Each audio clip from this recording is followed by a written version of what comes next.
नमस्कार, भारत एक्सप्रेस में आपका स्वागत है। मैं हूं आपके साथ श्रद्धा। शीतलहर का प्रकोप क्यों बढ़ रहा है? देश के कई राज्य इसकी चपेट में हैं। कोल्ड वेव के चलते जनजीवन पूरी तरह से अस्त व्यस्त हो गया है और इसके साइड इफेक्ट्स भी बढ़ रहे हैं। शीतलहर में दर्ज हो रही बढ़ोतरी के दूरगामी असर हैं।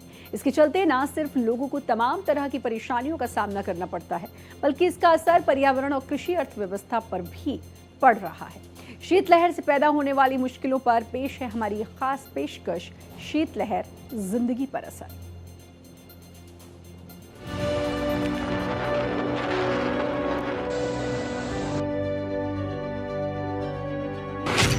तूफान शीतलहर की दोहरी मार।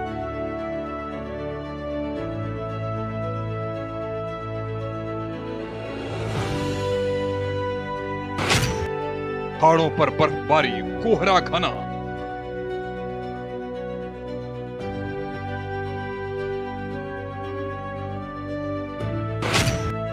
आईएमडी ने दी ठंड बढ़ने की चेतावनी।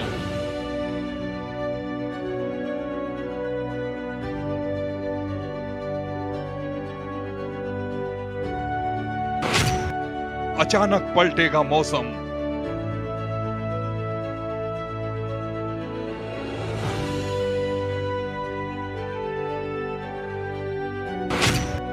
सड़कों पर कोहरा, हवा में ठंड।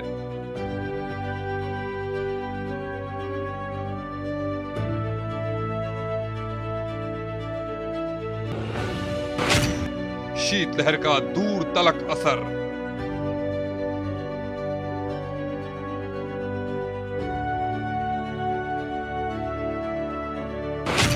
ठंड ने तोड़ा 84 साल का रिकॉर्ड।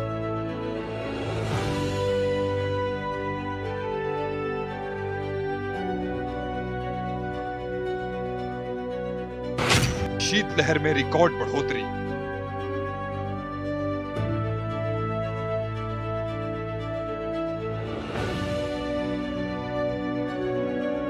देश की राजधानी दिल्ली सहित कई राज्यों में शीतलहर ने अपना पैर पसारना शुरू कर दिया है। दक्षिण भारत में पहुंचे चक्रवात तितवा का असर उत्तर भारत में शीतलहर का प्रकोप लेकर आ गया है। इसकी वजह से दिल्ली एनसीआर में तापमान तेजी से गिर रहा है। वैश्विक जलवायु पैटर्न, समुद्री तापमान में परिवर्तन और ग्लेशियर में बदलाव के कारण भारत समेत कई देशों में मौसम में बड़े स्तर पर तब्दीली दर्ज हो रही है। कोल्ड वेव भारत के कई इलाकों में जनजीवन अस्त व्यस्त किए हुए है। मौसम विभाग ने उत्तर भारत के कई हिस्सों में रेड अलर्ट जारी किया हुआ है। रेड अलर्ट का मतलब खतरा होता है। इससे इस बात का अंदाजा लगाया जा सकता है कि शीतलहर कितनी खतरनाक होती है। शीतलहर के कारण सुबह सुबह घना कोहरा व स्मॉग सड़कों, राजमार्गों और सार्वजनिक परिवहन व्यवस्था पर असर पड़ रहा है। उत्तर भारत के कई हिस्सों में खासकर दिल्ली एनसीआर, उत्तर प्रदेश, मध्य प्रदेश, पंजाब, हरियाणा में धुंध और विजिबिलिटी बेहद कम हो गई है। जनवरी 2024 में दिल्ली में न्यूनतम तापमान 3.9 डिग्री सेल्सियस तक गिर गया था। दिसंबर 2024 में राजस्थान के सीकर में न्यूनतम तापमान 0.4 डिग्री सेल्सियस दर्ज किया गया था, जो मैदानी इलाकों में सबसे कम था। शीतलहर एक गंभीर मौसमी बदलाव है और इससे निपटने के लिए असरदार मैनेजमेंट के साथ ही जागरूकता भी जरूरी है। देश के कई हिस्सों में शीतलहर ने जनजीवन पर असर डालना शुरू कर दिया है। वेस्टर्न डिस्टरबेंस, साइक्लोनिकल सर्कुलेशन और बंगाल की खाड़ी में सक्रिय डिप्रेशन जैसे मौसमी गतिविधियों के कारण उत्तर भारत के पर्वतीय राज्यों से लेकर मैदानों तक तापमान में गिरावट दर्ज की जा रही है। अगले कुछ दिनों में उत्तर भारत में सर्दी का प्रकोप बढ़ेगा और शीतलहर तथा घने कोहरे की स्थिति दिखेगी। आईएमडी के मुताबिक वेस्टर्न डिस्टरबेंस मौजूदा वक्त में नॉर्थ पाकिस्तान और उसके आसपास के इलाकों में एक्टिव है। इसके कारण मौसम में परिवर्तन देखने को मिल रहा है। आईएमडी ने कहा कि इसका असर खासकर हिमालयी राज्यों जम्मू कश्मीर, हिमाचल और उत्तराखंड में देखने को मिल रहा है। इससे कई इलाकों में बर्फबारी की संभावना बन रही है, जबकि मैदानी इलाकों में ठंडी हवा की वजह से शीतलहर की स्थिति है। इस समय देश के कई राज्यों में शीतलहर चल रही है और खास करके पंजाब, हरियाणा और राजस्थान के कई जिलों में टेम्परेचर काफी ज्यादा गिर गया है। दिल्ली में हालांकि अभी शीतलहर नहीं आई है, लेकिन टेम्परेचर काफी ज्यादा नीचे बने हुए हैं। सामान्य से 3 से 4 डिग्री नीचे टेम्परेचर बने हुए हैं। अगर देखा जाए तो राजस्थान के सीकर, चूरू, फतेहाबाद, ये जो इलाके हैं, फतेहपुर वगैरह में पाला भी पड़ रहा है और वहां पर भी टेम्परेचर 3 डिग्री के आसपास खास करके सीकर में आ गया है। और पाला जो पड़ता है तो सुबह के समय जो ओस होती है वो जम जाती है, बर्फ की परत जैसी जम जाती है, वो उसको पाला कहते हैं। तो हम कह सकते हैं कि कई राज्यों में अभी शीतलहर का प्रकोप जारी है। ग्लोबल वार्मिंग की चिंताओं के बावजूद एक रिपोर्ट के मुताबिक देश में पिछले कुछ सालों में शीतलहर का प्रकोप लगातार बढ़ रहा है और 2010 से 2018 तक शीतलहर में 506% की बढ़ोतरी दर्ज की गई है। ज्यादातर शीतलहर की घटनाएं और उनका सबसे ज्यादा असर दिसंबर और जनवरी के महीनों में देखी जाती है। आईएमडी के मुताबिक दिसंबर 2025 से फरवरी 2026 तक नॉर्थ और मिडिल भारत के ज्यादातर हिस्सों में सामान्य से नीचे न्यूनतम तापमान की संभावना जताई है। शीतलहर क्या है? शीतलहर कोल्ड स्नैप या डीप फ्रीज है। इसमें हवा ठंडी हो जाती है और एक बड़े क्षेत्र में ठंडी हवा का प्रकोप बढ़ जाता है। मौसम विज्ञान विभाग के मुताबिक जब मैदानी इलाकों में न्यूनतम तापमान 4 डिग्री सेल्सियस या इससे कम होता है तो वे असल में शीतलहर है। तापमान 10 डिग्री सेल्सियस से कम हो और अचानक उसमें -4.5 से -6.4 डिग्री की गिरावट दर्ज हो तो शीतलहर माना जाता है। आमतौर पर दिसंबर और जनवरी में शीतलहर का प्रकोप देखने को मिलता है। जब आसमान में बादल साफ रहते हैं तो ठंड के मौसम में शीतलहर की स्थिति आने के आसार बढ़ जाते हैं। दरअसल पृथ्वी से जो हीट और रेडिएशन उत्सर्जित होकर ऊपर पहुंचती है वो बादल होने की स्थिति में रिफ्लेक्ट होकर वापस धरती की तरफ लौटता है और तापमान को बढ़ाता है। आसमान साफ होने पर ऐसा नहीं होता और तापमान गिरने लगता है। शीतलहर को कैसे इंगित किया जा सकता है, यानी कि कैसे बताया जाता है कि हाँ अब शीतलहर है? तो उसमें उसका क्राइटेरिया है कि अगर मिनिमम टेम्परेचर 10 डिग्री या उससे कम है, ये तो जो एक्चुअल है, और उसमें जो वेरिएशन है वो 4.5 या उससे ज्यादा होना चाहिए, यानी डिपार्चर उससे भी ज्यादा होना चाहिए। अगर टेम्परेचर मान लीजिए 9 डिग्री है एवरेज टेम्परेचर और जो दर्ज किया गया है वो 4.5 डिग्री है, यानी कि 4.5 डिग्री का फर्क होता है और लगातार 2 दिन इस तरह की स्थिति बनती है तो शीतलहर डिक्लेयर कर दी जाती है। अगर ये डिपार्चर 7 डिग्री या उससे ज्यादा है तो severe cold wave condition declare कर दी जाती है। ये जो अभी जो टेम्परेचर लगातार गिर रहे हैं उसका कारण यह है कि कोई भी वेस्टर्न डिस्टर्बेंस नहीं है, उत्तर से जो हवाएं हैं वो लगातार चल रही हैं। थोड़ा बहुत जो स्नोफॉल पहाड़ों पर हुआ था उसका असर दिखाई दे रहा है। प्रशांत महासागर की स्थितियों से पैदा होने वाली अल नीनो की स्थिति दुनिया भर के मौसम पर असर डालती है। ये जटिल मौसमी घटना होती है। इसकी वजह से भी ठंड बढ़ती है। अल नीनो के दौरान वायुमंडलीय बदलाव, हवाओं की दिशा, समुद्री तापमान बदल जाते हैं, जिससे भारत खासकर उत्तर व मध्य हिस्सों में मौसम अस्थिर और कड़ाके की ठंड पड़ती है। हाल की बर्फबारी और हिमालयी हवा के कारण मैदानी इलाकों में भी ठंडी हवाएं पहुंची हैं, जिससे तापमान में तेज गिरावट हुई है। दिल्ली और उत्तर भारत में फिलहाल जो शीतलहर चल रही है वो पिछले 10 सालों में सबसे ज्यादा है। 2021 में भी तापमान 1.1 तक गिरा था, लेकिन शीतलहर लंबे दिनों के लिए नहीं था। इस साल शीतलहर की स्थिति गंभीर इसलिए है क्योंकि शीतलहर लंबी चली है और तापमान भी 2 डिग्री या इससे नीचे पहुंच गया है। दिल्ली, एनसीआर समेत पंजाब, हरियाणा, राजस्थान, उत्तर प्रदेश, मध्य प्रदेश, छत्तीसगढ़, बिहार और झारखंड में शीतलहर का प्रकोप देखने को मिलता है। इसके अलावा जम्मू कश्मीर, हिमाचल प्रदेश और उत्तराखंड जैसे पहाड़ी राज्यों में भी शीतलहर का असर दिखाई देता है।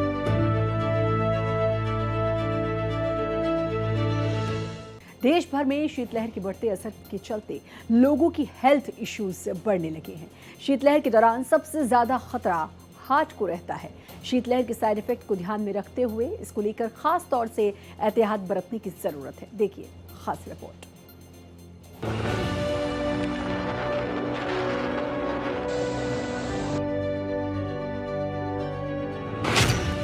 शीतलहर के साइड इफेक्ट। शीतलहर एक तरह से मौसम में बदलाव ही है, लेकिन इसका लेवल घटने के कई सारे साइड इफेक्ट्स हैं। शीतलहर का असर वैसे तो हर उम्र के लोगों पर पड़ता है, लेकिन बच्चों को शीतलहर का खतरा ज्यादा रहता है। इससे वो सर्दी, खांसी, निमोनिया और डायरिया जैसे बीमारियों की चपेट में आ सकते हैं। किसी गंभीर बीमारी से जूझ रहे लोगों को भी शीतलहर का खतरा ज्यादा रहता है। शीतलहर और कम तापमान की वजह से शरीर को ज्यादा ऑक्सीजन की जरूरत होती है। इसकी कमी के चलते हाथ पैर की उंगलियां, कानों की लूम और नाक सुन्न हो जाती है।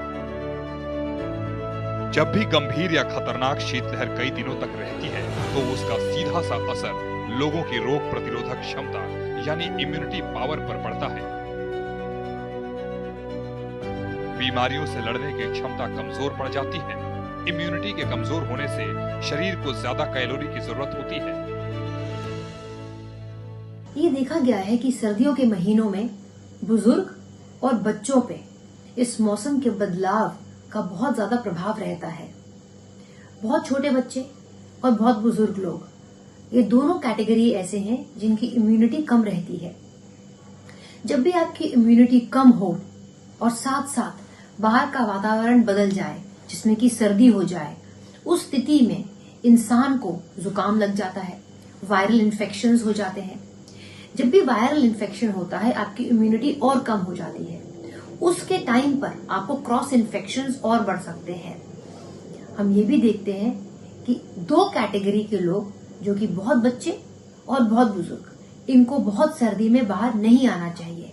जब तापमान गिरे उस टाइम पर इनको घर के अंदर ही रहना चाहिए। दिन के टाइम जब धूप निकले उसी टाइम पर आप सैर करने जाएं या बच्चों को भी बाहर निकालें। इतना ही नहीं, कोल्ड वेव शरीर को कई तरीके से नुकसान पहुंचाती है। शीतलहर और कम तापमान की वजह से हार्ट अटैक, स्किन डिजीज और ब्रेन स्ट्रोक का खतरा बढ़ जाता है। हाइपोथर्मिया जैसा गंभीर रोग होने की आशंका बढ़ जाती है। ठंडा मौसम हार्ट के लिए खतरा बनता है। इस दौरान ब्लड प्रेशर भी बढ़ जाता है। इससे हार्ट को खून पंप करने के लिए ज्यादा मेहनत करनी पड़ती है। इससे हार्ट अटैक आने का रिस्क रहता है। इस मौसम में हार्ट की नसें भी सिकुड़ने लगती हैं, जो हार्ट अटैक का कारण बनती है। इसलिए सर्दियों के मौसम में हार्ट अटैक के मामले बढ़ जाते हैं। जब सुबह बहुत कोहरा होता है या रात को बहुत सर्दी पड़ जाती है, उस समय पर अगर बहुत छोटे बच्चे या बुजुर्ग लोग बाहर निकलेंगे तो उनको एक इन्फेक्शन होने की संभावना रहेगी। और ये समझना जरूरी है कि ये इन्फेक्शंस जानलेवा भी हो सकते हैं। जब आपकी इम्यूनिटी कम हो, आपको इन्फेक्शंस हो, लंग इन्फेक्शंस हो, न्यूमोनिया बन सकता है। साथ ही साथ सर्दी है और साथ ही साथ इतनी पोल्यूशन है। अब ये एक दोनों मिल करके स्थिति को और भी खतरनाक कर देते हैं। अव्वल ये स्थिति सबके लिए खतरनाक है, लेकिन हमने ये देखा है कि एक्सट्रीम्स ऑफ एज के जो लोग हैं, बच्चे और हमारे बुजुर्ग, उनको और भी ज्यादा रिस्क रहता है। देश के अलग अलग हिस्सों में शीतलहर के चलते लोगों को कई तरह की मुश्किलों का सामना करना पड़ रहा है। बड़ी संख्या में लोग बीमार हो रहे हैं और ओपीडी में इलाज के लिए पहुंचने वाले लोगों की संख्या लगातार बढ़ रही है। मौसम विभाग से मिले अलर्ट के बाद शीतलहर से लोगों को बचने की सलाह दी जा रही है। शीतलहर के दौरान जरा सी लापरवाही गंभीर बीमारियों का कारण बन सकती है। कुछ मामलों में शीतलहर जानलेवा भी हो सकती है। शीतलहर का कृषि पर असर। भारत के मैदानी क्षेत्रों में शीतलहर और पाले की स्थिति ज्यादा गंभीर रहती है। ठंड का बढ़ता असर न केवल इंसानों और पशुओं के लिए चुनौतीपूर्ण होता है, बल्कि कृषि फसलों पर भी इसका गहरा असर पड़ता है। कृषि पर शीतलहर का विनाशकारी प्रभाव पड़ता है। कम तापमान में सीड की जर्मिनेशन कैपेसिटी घट जाती है, जिससे उत्पादन प्रभावित होता है। पाले के कारण पत्तियों और फूलों पर बर्फ की परत जम जाती है, जिससे फोटोसिंथेसिस रुक जाता है। पत्तियां पीली पड़ जाती हैं और फूल गिर जाते हैं। कम तापमान पर पौधों की कोशिकाओं में पानी जम जाता है, जिससे कोशिकाएं फट जाती हैं और पौधे को नुकसान होता है। कभी कभी क्या होता है कि वेस्टर्न डिस्टर्बेंस जब आते हैं और भारी बर्फबारी देते हैं, उसके बाद जब वो पूर्वी दिशा में आगे बढ़ जाते हैं, तो जो नॉर्मल विंड पैटर्न है, उत्तर दिशा से जो हवाएं चलती हैं, वो तापमान को बहुत तेजी से गिराती हैं। तो अभी फिलहाल ऐसा कोई भी एपिसोड दिखाई नहीं दे रहा, तो टेम्परेचर बहुत ज्यादा नहीं गिरेंगे। लेकिन इसके बाद जब भी यानी मिड दिसंबर के बाद जब बर्फबारी शुरू हो जाएगी, उस समय टेम्परेचर और ज्यादा गिरेंगे। सुबह के समय कोहरा छाएगा, अभी भी कोहरा खुले इलाकों में छा रहा है, लेकिन जब बारिश हो जाएगी, विंटर रेन जब होती है, तब नमी बढ़ जाती है और उस समय जब टेम्परेचर गिरता है तो घना कोहरा पूरे गंगा के मैदानी क्षेत्रों में छा जाता है और उस समय विजिबिलिटी बहुत ज्यादा कम हो जाती है। तो उसमें अभी समय है। हालांकि जो शीतलहर है वो अभी अगले 2 दिनों तक जारी रहेगी, उसके बाद टेम्परेचर में थोड़ी सी वृद्धि हो सकती है। शीतलहर के चलते गेहूं, आलू और सरसों जैसी रबी की फसलें भी प्रभावित होती हैं। हालांकि कुछ फसलें ठंड के प्रति ज्यादा संवेदनशील होती हैं। शीतलहर का सबसे ज्यादा असर फल और सब्जियों की फसल पर पड़ता है। ऐसे में इनका बचाव बेहद ही जरूरी होता है। आलू, भिंडी, गोभी, बैंगन, मूली, टमाटर जैसी फसलों पर पाला पड़ने की आशंका रहती है। इसके अलावा फलों में पपीता और केले की फसल को भी पाला लगने की संभावना रहती है। ऐसे में इनका शीतलहर से बचाव बेहद जरूरी होता है। जीरा, धनिया, सौंफ, अफीम जैसी फसलों में भी पाला पड़ सकता है, जिससे भारी नुकसान की आशंका बनी रहती है। भारत की अर्थव्यवस्था कृषि आधारित है और इस लिहाज से शीतलहर में दर्ज हो रही बढ़ोतरी बेहद ही चिंताजनक है।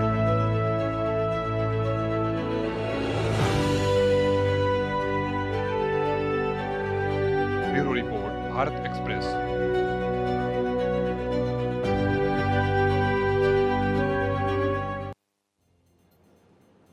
मौसम में दर्ज हो रही तब्दीली के बीच शीतलहर का असर बढ़ता जा रहा है। लंबे वक्त तक शीतलहर का रहना कई लेवल पर नुकसानदेह साबित हो रही है। तापमान में दर्ज हो रही भारी गिरावट चिंता का विषय है और इससे निपटने के बारे में ठोस रणनीति बनाने के साथ ही लोगों को जागरूक करना बहुत जरूरी है।